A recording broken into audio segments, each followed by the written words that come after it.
All right. Hello, everyone. Good morning. Good afternoon if you're not um, as close as I think you might be. But glad to have everyone with us today for this week's edition of our BDPA Tech and Career Talk. I'm Devin Jenkins, National Tech and Career Talk leader. I'm a senior technical product manager in our supply chain digital technology organization at GE Healthcare in Milwaukee, Wisconsin. So glad to be here with you all today. Excited to hear from my guest today, Mr. Aubrey Annan, who will be sharing with us here in a little bit.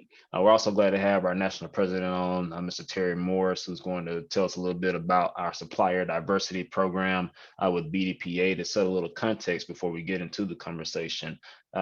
Just to set a background for BDPA in general in the Tech Talks, BDPA was founded in 1975 as an organization for those who are interested in the technology field, those who may be working in it. So focuses on youth, building computer programming skills and technology skills among our young people to build our talent pipeline for the IT field. And it also serves as a forum for IT professionals to connect and continue to develop in their careers with the mantra from the classroom to the boardroom. So that's BDPA, a rich history there, been around 40 plus years. And the Tech Talks were birthed a few years ago as a way to continue to share information and bring people together in a semi-informal setting, discuss different topics relevant to the field, give people a chance to learn, but also to network and meet other people. So that's what we're here for. So throughout the call, I encourage you to leverage the chat. If you have questions or thoughts that come up, something resonates with you, you want people to connect with you afterwards, drop your information in the chat so we can keep the connections going. I will allow everyone to unmute towards the end of our conversation to ask your questions that you may have for Aubrey or Terry or anyone else on the call. So we'll make it a conversation at that point as well. So I get into a brief bio for Aubrey, and then I'll let Terry give us a little background on the BDPA Supplier Diversity Program, and then we'll get into the conversation with Aubrey. So Aubrey is an experienced business and technology leader with 15 years of management and technology consulting experience with a focus on IT strategy, digital transformation, strategic planning, and product management. His experience spans multiple industries, including healthcare, pharma and life sciences, telecom, public sector, and financial services. He's a former director at PwC with their digital strategy and technology innovation practice. He spent the last decade working with senior business and technology executives from Fortune 500 companies to define and implement transformational business strategies that enhance growth, accelerate business performance, and utilize digital technology innovation to grow market leadership. His deep technical background, strong business acumen, and passion for experience design allows him to break down barriers between business and IT organizations to design and implement technology solutions that deliver world-class customer experiences and drive business results. He has a master's degree in business and information systems from Kelley School of Business at Indiana University, as well as a Bachelor of Science in Computer Science and Finance from Butler University. There's more here I could read, but I'll let him tell more of his story in a little bit. But at this time, I'll turn it over to Terry, our national president for BDPA, to introduce our supplier diversity program, and then we'll start the conversation with Aubrey.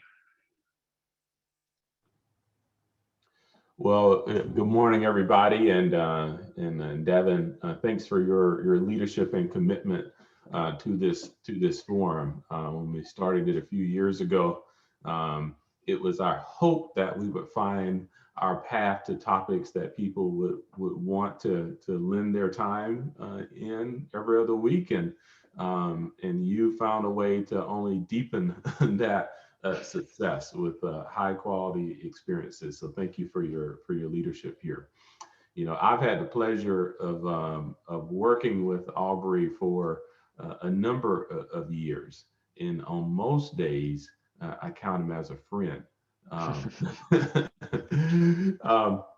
But before I get into Aubrey a bit, let me share a little bit about the genesis of this endeavor. And so here back in January, I had a loss in the family, and I drove to Florida, and I was driving back. And so when I'm doing a lot of driving, I end up on the phone with a bunch of folks, and was talking to a small tech provider friend of mine who's out of Atlanta, and we were just all over the place like we typically do, and we got into this fairly lengthy dialogue about Black tech providers and the challenges with them getting opportunities. And we just kind of were riffing about this topic, and we backed into a thing that we suggested that BDPA may be unique in its ability to bring about some connective tissue with our pretty broad community of partners, and the fact that we have members and friends in many large corporations, and the unique aspect of this season that we're in is that many companies, the company I work for, and I'm sure many of the companies represented on the phone on the Zoom here, have made commitments, pretty bold commitments in the context of racial justice, and many of them have called out supplier diversity. Specifically as a lever to be pulled to move the dime, move the equity dime. And so just kind of thinking about all these variables, the platform, the resources, the connections that we have in BDPA, and the opportunity that exists out here, we say, well, what can we do? And we started thinking about, well, hey, how about we just bring these resources together and find ways to, one, deepen the readiness of our Black tech providers, and then basically steward them to the opportunities that many of our partners have available. So I was thinking about, so who would be willing to answer my phone call was the first success criteria. And then secondly, who would actually find mutual benefit in helping to deliver a thing like this for Black tech companies in BDPA. And Aubrey was the very first person to come to mind, because I know that his passion in this space runs deep. It runs deep, one, because it's now connected to his livelihood. Since he's an entrepreneur himself. I won't steal his thunder. I'm sure he'll talk about himself. But as a newer Black entrepreneur, this connects to his day job. But more importantly, I knew that his unique ability to understand complex problems and help with solutions, because we've worked through many of these over time. This was the type of thing that he would lean into. So we've been talking about building this thing, and that I think may be unique for this space and time that we are in, to connect Black tech with opportunities for more solutioning, more contracts at large companies. So I look forward to hearing more about it through Aubrey's lens, and participating. We're helpful as we dive into this space. Thanks for that, Terry. And thanks for setting that context around another avenue that BPA is venturing into to continue to make sure the tech landscape looks and acts as it should and needs to for us. So glad to have Aubrey with us today. How are you doing today, sir? I'm doing very well, thank you, and glad to be part of this discussion. I know Terry always says, I don't do anything for him, so he called me and I answered. I'm like, anything for Terry. I'll gladly join. So. Well, we're glad to have you with us today, Aubrey.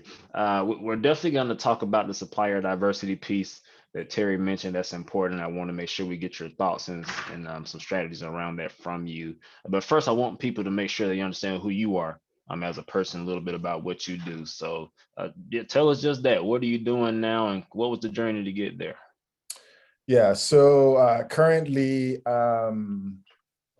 I am a founder and principal consultant at Kaannan and Associates. And basically we are a digital and technology strategy and consulting company.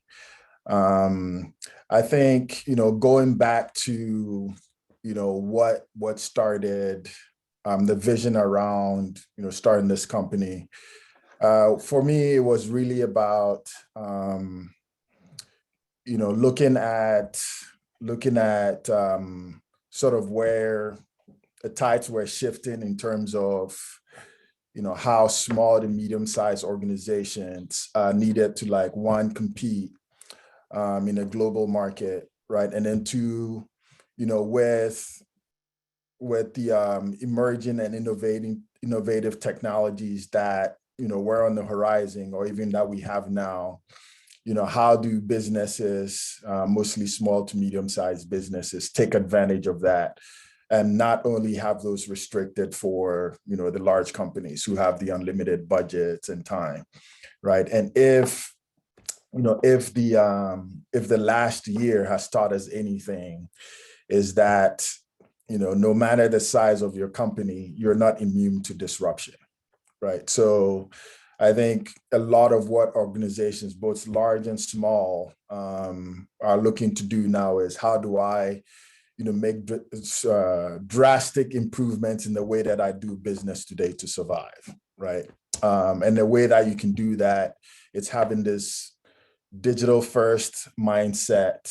How do I connect with my customers seamlessly? How do I kind of digitize my operations or automate my operations? And then, how do I change the way that I work today, right? So whether it means, coming up with new business models or ways to drive new revenue, right? So that's a little bit of the driving force, is how do I help companies kind of lean into this, right? So that's what I do today. So let me, go back a little bit to where the journey really started. So, as you can tell a little bit from my accent, which people tell me I'm losing. I am originally from Ghana, right? So, just growing up, I just had a curious mind. I was very passionate about technology. I was one of those kids that, I drove my parents crazy. I opened every electric gadget that I could find and try to put it together. I was very interested in, just understanding how technology worked. Part of it also, I was a young boy who was just very active and wanted to destroy everything. So, on the other side, if you know anything about, African cultures, if you're growing up, right, education is key. And you really get steered into three professions, right? Either a doctor or a lawyer or an engineer, one of those three. Right. So I was actually, in med school, pre-med school, and, I actually went to a class where they were teaching an introduction to computer systems, right? I had no interest in it. I sat in it. And then I was just enthralled by, how people were using this new thing around computers and how it worked and how it can use to do so many things. A lot of companies were running on it. And at that point, I just knew right away, this was what I wanted to do. So I immediately told my parents, which I'm sure I crushed their souls, that I didn't want to become a doctor anymore. I wanted to go to the United States and study computer science. And by the way, I didn't know anything about computers, right? And actually looking back, I was like, man, that was the dumbest idea ever, right? To decide to go and study in the United States, not know anything about computers. So a couple of years later, dropped out, I went to Butler University. I was a Division I athlete, played tennis. and studied computer science and finance. While I graduated, I started, interviewing for jobs, and at the time as an international student, this was around 2003, right after 9/11, you can imagine what the sentiment was for hiring international students. So after doing that, didn't get a job. So I actually started a business. Business was doing a lot of application development, doing web design. And I also, at the same time, I had aspirations of playing tennis professionally. So doing a little bit of that, and then also working as a developer. So did that for about a couple of years, and I stumbled upon a book. If you guys remember, it's called The World is Flat by Thomas Friedman. This was when the big rush to outsourcing, right, started, right? And I quickly realized at some point, the deep technical skills that I had around development and coding would be obsolete if I didn't add something else to it, right? So that's how I decided. I was like, you know what, to run me more as an effective, professional, I have to gather and learn something about business. So that's how I landed up in business school. So that's where my entrepreneurship journey started, right? So I don't have a cool story about, I had a paper route, I ran a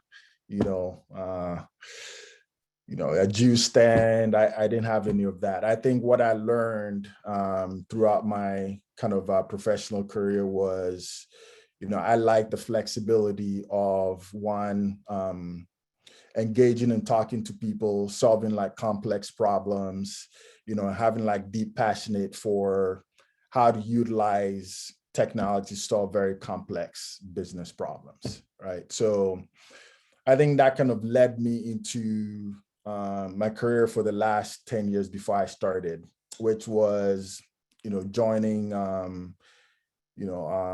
consulting company, right? Mostly tech and management consulting, right? Started out at a small company called Diamond. Diamond was very well known for,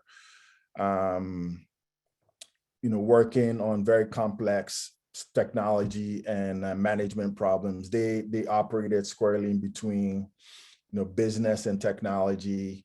And at the time, it was very unique, right? You didn't have a lot of companies. Either were, straddling very heavily into technology implementation. Others were very, heavily on the strategic side of things. So that was a very good fit. And most of that experience just really taught me about how to really navigate complex problems, right? And how to get to solutions very quickly, how to have a structured thinking around using technology to solve business problems. And I was there for 2 years, and of course, we got acquired by PwC, and I was at PwC for about 10 years. So the pivot from being in a big four company working on very large complex problems to kind of going back to where my entrepreneurship journey started, which is starting, my application development business or website development business, was one. It really came after my son was born. I have a 3-year-old, and I'd come back from my sabbatical, and this was, I remember very vividly, it was February of 2018. Came back to work, and the first project that I got back on, I just realized that I didn't have that passion anymore for the work that I was kind of doing. It was very difficult to wake up in the morning to go to work. A lot of the projects that I was really passionate about were just, having clients, come to me and say, hey, I have this problem here. I really don't know what it is. Can you help me figure out and how to come up with the solution? Nothing was more satisfying than helping clients kind of navigate through a lot of that and helping them get a vision and get a plan together and help them execute. That was one. And then the second was, when you're in that state where you feel like you're not challenged, and this is just my personal challenges, when I feel like I'm in a comfortable situation where I feel like I'm not learning or growing, for me, that was a big sign, right? So that kind of led me started on this journey then to start thinking about what's next, right? So started asking a lot of questions, started talking to a lot of people, actually, Terry be a testament to this. I don't know how many conversations I had with Terry, reaching out to a lot of mentors. I read every book I can find about transitioning careers. I think there was a book that I bought called Knowing When to Jump. And I actually was reading it and my wife saw it and it's like, oh my goodness, I don't think this book is about what I think it is, right? So I think for 2 years, I started this journey really planning, knowing that at some point I will make the jump.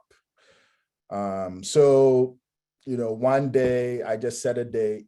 I held myself accountable. I told 3 key people in my life. I told my sister, I told my wife, and I told my best friend, right? This is the date, hold me accountable.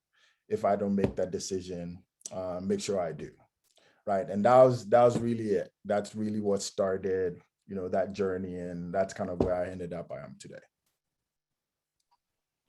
Yeah, that's quite the story. So born in Ghana, came to the US, went to Butler, got a computer science degree, started a company because right after 9/11 couldn't get hired. So you started in entrepreneurship, actually, app development, web development.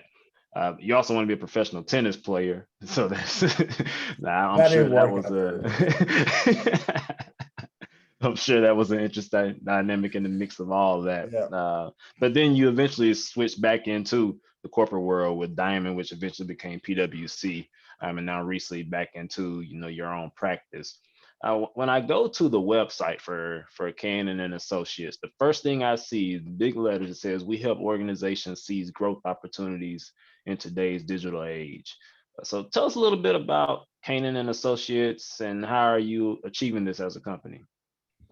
Yeah, so I think, as I was mentioning before, I think, what I saw 2 years ago, or I saw coming 2 years ago, were drivers for really where I wanted to focus. And, I think when I was a client, or Lily was a client of mine, at some point, we had about, I don't know, 60 or 70 people. I was the only person in Indianapolis, right? All of the people on my team flew in from other places. And the question that I always got was, hey, why aren't there more people doing the kind of strategic work that we do locally? So they don't have to fly from all over the country.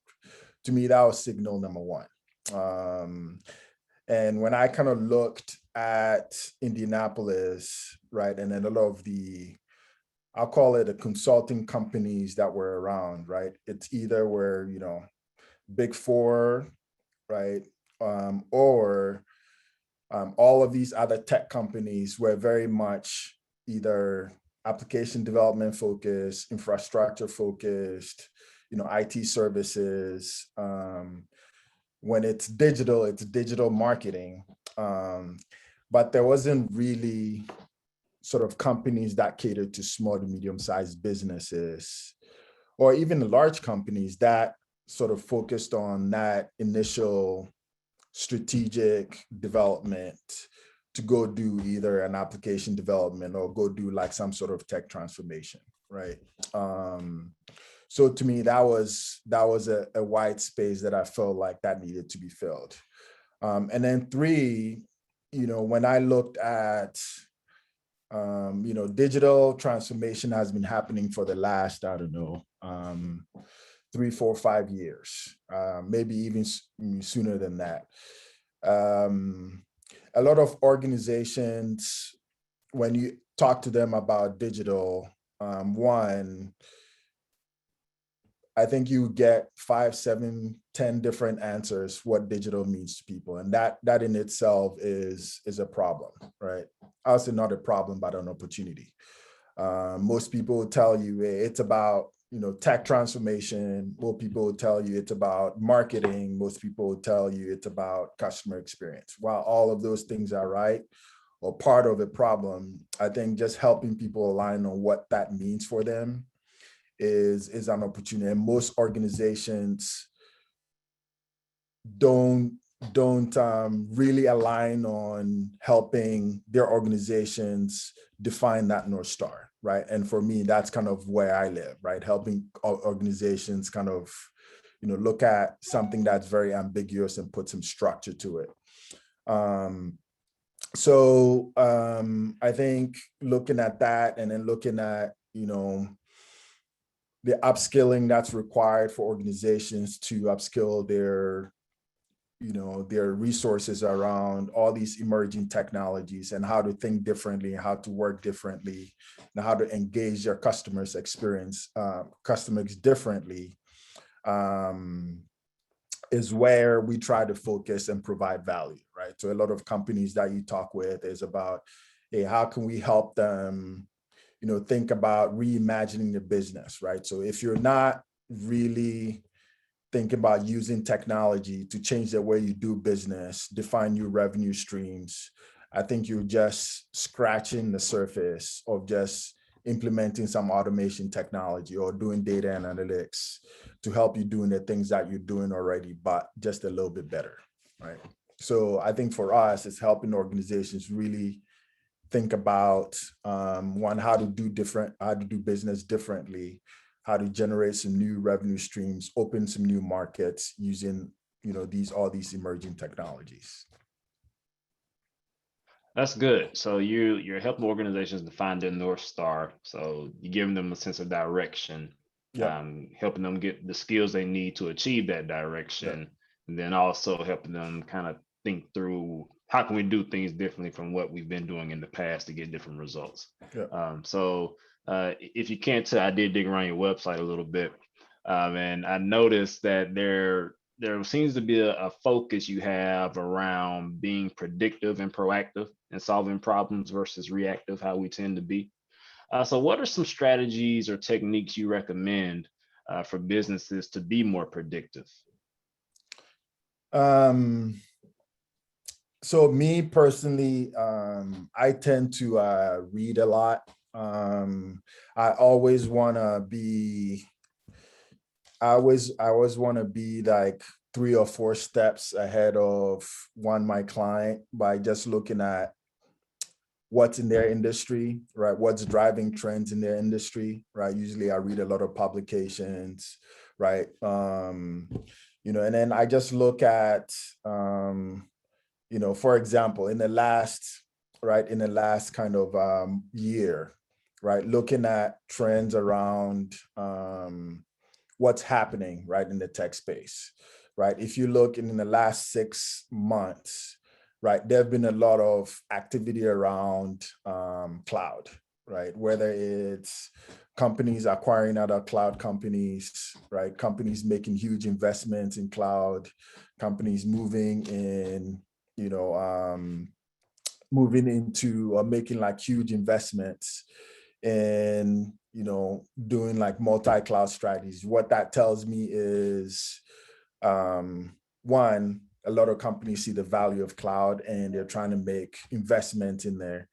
And what, for me as an organization, it tells me there's a lot of opportunities that companies, when they're making this journey, one, they'll need some direction around what decisions to make, right? Who to select, and then how to get the best value right out there. So for me, it's like, okay, knowing what trends there are in that industry, what companies are, right? Even what these platforms offer, right? Across all of them, that will be suitable for either a healthcare company or, a financial service company, whatever industry it is, right? So for me, I tend to look at, both, industry drivers, right? Business drivers, economic drivers, to sort of see what's coming, right?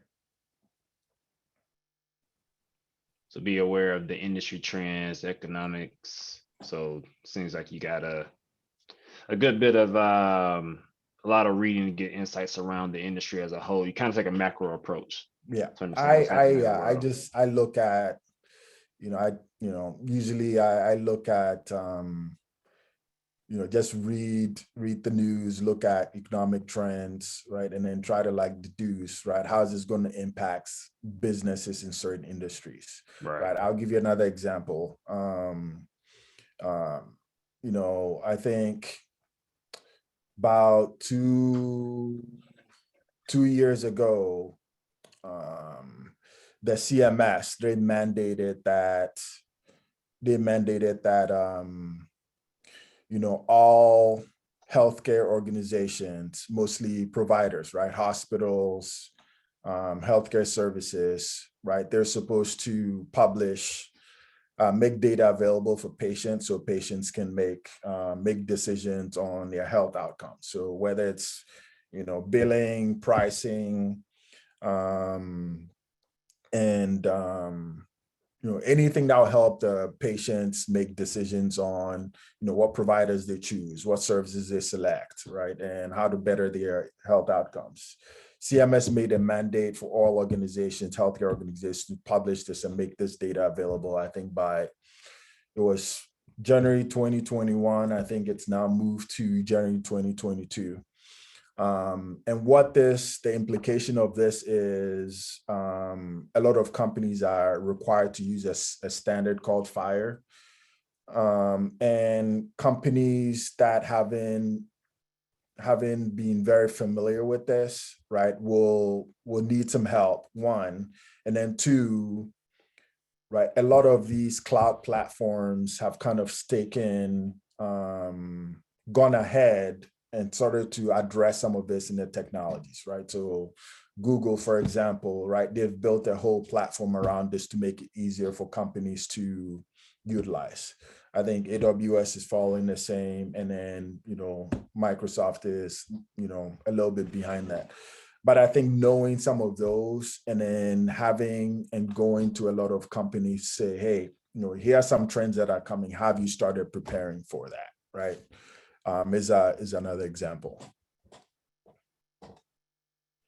Thanks for that. Along those lines, what separates Kaannan from the other consultancies in the market?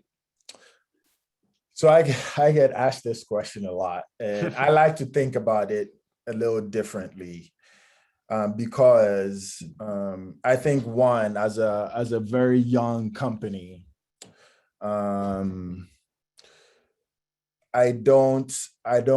not competing with a lot of, I'll say the companies that are providing the capabilities that I'm providing, because, right, for scale and then size, right, can compete on those. The way I like to think about it is, I think I've found a market that is untapped yet, that I'm trying to provide a very very needed service, right, and a needed set of capabilities, right. And until I see other organizations coming into that space, right, or kind of creating that sort of same impact, I don't feel like I'm competing just yet. And this is not because, I think I'm offering something like unique and, game changing. I think from where I look, I think this is just an area that there's not a lot of companies that are targeting, right, that kind of market segment, right. And that could change in the next, I don't know, year or two. But I think for where I started and where I am now, I think it's a very unique proposition that I'm trying to tap into. No, that makes sense. I think whenever you can find an untapped market, it's probably a good place to be. So Yeah. good move there. I do want to touch on supplier diversity just briefly before we open up the floor to questions from the Yeah. audience. So let's just start with the basics. What does supplier diversity mean to you, and why is it important? Yeah. So I think Terry touched upon this a little bit. I think with with the series of events that have been happening over the last 2, 3, 4, 5 years around racial justice and racial equality, a lot of companies, even dating far back, a lot of companies have made pledges to D&I initiatives, right? Whether it's hiring more people, whether it's providing more opportunities at leadership levels. And I think this is just another piece of that, right? Basically, a lot of companies have committed, not only just internally, but also diversify the talent and skills that they use to basically provide, get services from consultants or external suppliers, right? So this is one of those commitments that organizations have made to support diversity and inclusion initiatives. And I think for me, it's an important one because when you look at least for the companies that I've worked for, when you look at a lot of these bigger projects, all of them typically go to either known organizations that are in this space, right? If you find that, companies are using, other than those well-known organizations, it's very, very, one or two, but where this is important, I feel like it gives one organizations to basically diversify their talent pool, one. And this is also one of the things that I think, in today's modern world, is moving to, right? We call it like the gig economy. And I think it applies to, I think in some time, you're not going to have a lot of these large organizations that, right, are going to be providing services to clients, right, or customers. You're going to have these, independent consultants or independent smaller groups or teams of people who come together to provide service. So I think one, this kind of helps, companies get a breadth of suppliers, right? Not only that, but also diverse suppliers to help, bring up small, Black, medium-owned businesses, right, to the table to showcase not only what they can do, but how they can provide value to some of these larger organizations, right? One, important for me because one, it's a little bit self-serving, but two, I think also for me, I think it's, the other thing that I love doing is just building teams and then helping organizations, other small organizations grow, right? So how you can help build teams and help other organizations like yourself, right, build teams and bring them along is very important for me. So, I have a couple of clients that I'm working with that, are small to medium-sized IT service providers that are trying to get into, accounts like Lilly or IU Health or, or Roche, right? And part of the challenge is knowing how to speak the language and talk about the value that you bring, right? So, gone are the days where you can talk about, hey, we provide, project management services, IT service desk, or, we do, application development. I think those in today's digital age are just not going to cut it anymore, right? Or they're not going to give you that impact. So you've got to talk about the value of the services that you provide, right? Why it's important, how it's going to help companies move from where they are today into the digital age, right? And how you can help them come along, right? So I think, that's also part of a piece of a puzzle. Okay. So at this time, I'll allow everyone to unmute yourself if you wish, and we'll open up the floor to any questions or comments from the audience.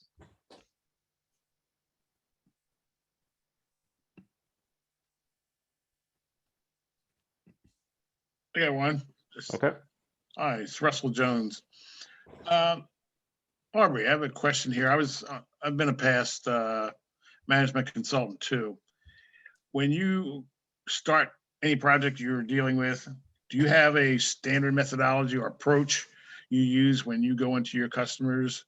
And how do you approach them? Or is it just RFP introductions, or how do you get your start with a client? So just a clarification question, or just to repeat what I heard. One, what's a methodology if you have on starting a project with your clients, and then how do you approach them? Is it through RFPs or any other means? Is that right? Okay. Correct. That's a couple of ways, yeah. Okay. So I think to answer your first question, yes, I won't call it a process, but just a way to really help understand what, my customers are trying to, or my clients are trying to achieve, right? Which is, usually the conversations always start with, hey, I think I have this problem. Can you help me solve it, right? And I think it's really about asking the right questions. And usually what I've learned over my career is like the first answer is not the actual answer, right? If you dig down ask five or six other questions, right, you get to the real problem. So I think, one, I just think about helping them really get to the root of a problem, helping them frame what the problem is. And I think once you really understand what the root of a problem is, then you can really start to look at, okay, what's possible in terms of what they're trying to achieve. Not really spending time on, that much time on understanding what they do today, because sometimes that can be limiting in terms of what's possible. And then really helping them think about, hey, what are the different solutions, and then how to get them, aligned to a plan, right? So that's kind of helping them think about, how to address a problem. Okay, well, let me take it back a little bit more.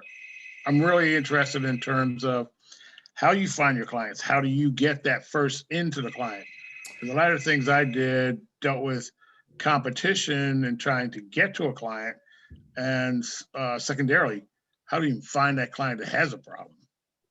Yeah, so I think for me, currently, a lot of the projects that I'm doing has been built on relationships, right? I think it's very tough, not impossible, but challenging to grow new business, especially as an unknown,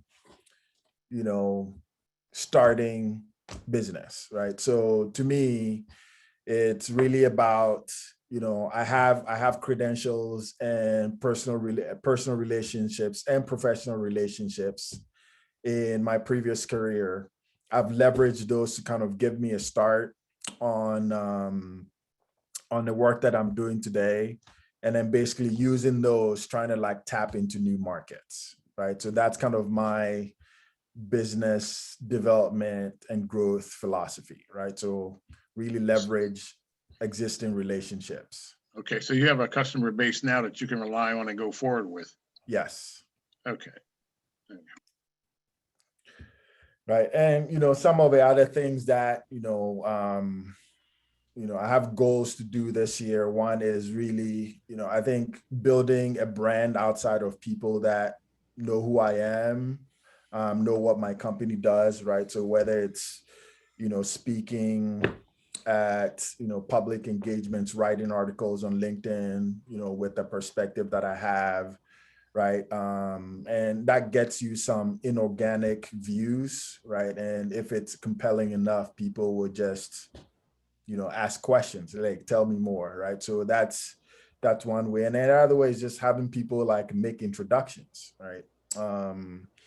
If you have a target client and you know what their challenges are based on the industry that they are, right? I think you can have someone make an introduction and then provide them, a perspective, and then say, how does this feel? How does this apply to you? Or, is in alignment with what you're looking to do? And, sometimes those will yield, some follow-up conversations.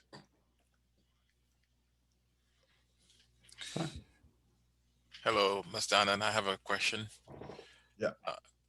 Congratulations for all the hard work, and also from a fellow Ghanaian. I could tell right away. I could tell the cheekbones right away. So, interesting background. Also, I have an IT background and development, websites, and so on. Yeah. My go-to for quick reads is Reddit. And one interesting question came up yesterday, which is I was reading one of these subreddits, and they said, one guy came up and said, I have a client, I billed him for this much, and he ghosted me. And he scraped my website of the prototype that I built for him and ghosted me. What are my next steps? So as a business owner, I'm sure you've seen this before. Tell me what the process is for you to be able to handle this maybe scenarios that you've come across with clients not paying you for your work. Oh, that's a tough one. So this is you, this work you've provided for a client, you've built them, and they basically taken whatever you've provided them, and they don't want to render payment for your services. So I would say I was in a similar position. I would say about, I don't know, 6 months ago. And this was one of my, first clients. And I've worked with them for the better part of a year. And, so I really value them as a client. And, it's been a good working relationship. And I'll say, towards the end of the year, they reach out and say, hey, we're having some cash flow problems. We can't pay you. But here's what we can do. Can you give us, a discount? Can you do it? I'm like, okay, here's what I'm willing to do. But I think this is a different situation because I'm actually still in contact with with the client. So for me, I had two options. One was, try and find a mutually beneficial arrangement, one that I could get paid, but also give them some time to get their affairs in order, right? My second alternative, if that didn't happen, was really to kind of pursue some legal action, right? Which I really kind of contemplated because, for me, I would,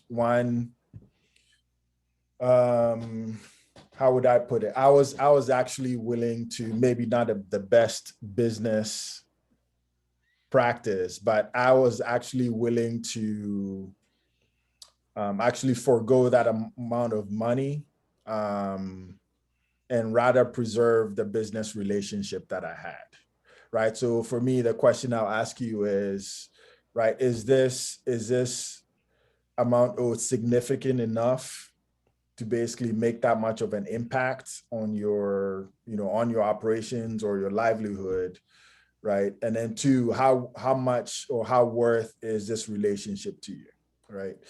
If the answer for one or the other is like, okay, this is not a worthwhile relationship, this is like a one-time client, right? Then I'll look to like, pursue some legal action. I don't know if that's helpful, but that's the two questions for me that I ask. One, is that amount significant enough, right, to basically have an impact on my operations and my livelihood? And then two, is this client a long-term valued client that I'll rather preserve the business relationship than actually get the money that I want or need. I have to. So Thank you.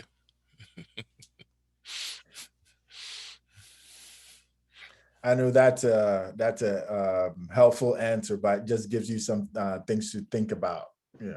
I don't know how much the money is, and I don't know what the stance of your relationship with this client is. So, Well, it was a third party anyway. It third wasn't party, okay. right. But I mean, looking at all the answers that were offered to this individual, as a business owner, do you spend the time to litigate, or do you just spend time just finding another client and moving on? Because as a sole proprietor, you need to think 5 steps ahead. Yeah.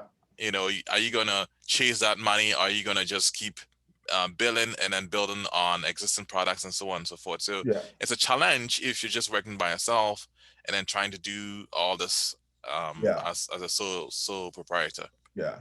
So to me, that's where it comes down to, like, is that amount like really going to make a dent in your operations today, right? And if it is, right, and the effort that it's going to take you to get that money back is worth it, by all means go ahead. But if it's not, right, I think it'll be better served if you just hey, that's a learning. What do I learn from it? How do I make sure maybe I write my contracts a little bit better so I get paid up front, or something along those lines, and then mitigate some of that risk going forward, right? That's good. Well, we have about 2 minutes left. I mean, I want to be respectful of time. So in the chat, I have dropped the website for Kaannan, if you want to go learn more about the company, or if you want to do some business, the website is there. And I've also dropped Aubrey's LinkedIn profile. The link to his LinkedIn is in the chat as well. So definitely reach out, connect with Aubrey if you want to continue the conversation, and add them to your network. Aubrey, thanks for sharing with us today. We look forward to the work you do with BDPA going forward around supplier diversity and just your company in general. We wish you the best. Terry, any closing remarks from you before we leave? No, just thank you as well, Aubrey. Helpful perspective today. I do think that we'll want to bring Aubrey back later this year as we begin to characterize what BDPA will be doing with our suppliers in our communities in more explicit terms. So stay tuned for that. But I feel the energy growing, and we're grateful to have Aubrey along for the ride. Thanks for having me, Devin. Thanks for helping set this up. And Terry, again, feel free to call anytime. I'll answer. Can I drop a note to Aubrey as well? Yes, Hey, absolutely. Aubrey, are you a BDPA member? Terry, am I a BDPA member? Not, I won't be answering this phone call. No, it's not that. I'm a lifetime member. The reason why I say that, being a business, if you could make it to one of our BDPA national conferences, you will see a lot more interactive and possible prospects. So yeah. I'm saying, as a member, you would get that notification. Yeah, I think I am a panelist or a speaker at this year's conference. Great. So looking forward to it. So be sure to register for the conference, everyone, if you want to hear more about that. We'll start dropping information in the talks as well. All right, that brings us to time. Thank you for joining today. As always, we had Rob Party in here earlier. He had to hop out for another conflict, but our next talk will be hearing from AWS around their cloud solutions. So cloud is our Q2 theme. And Rob did join today. So he'll be sharing with us in our next talk about AWS cloud. So be sure to tune back in. Look out for the flyer and link as always. Stay safe. Have a good one. We'll see you next time. Thanks, everyone. Thank you. Thank you.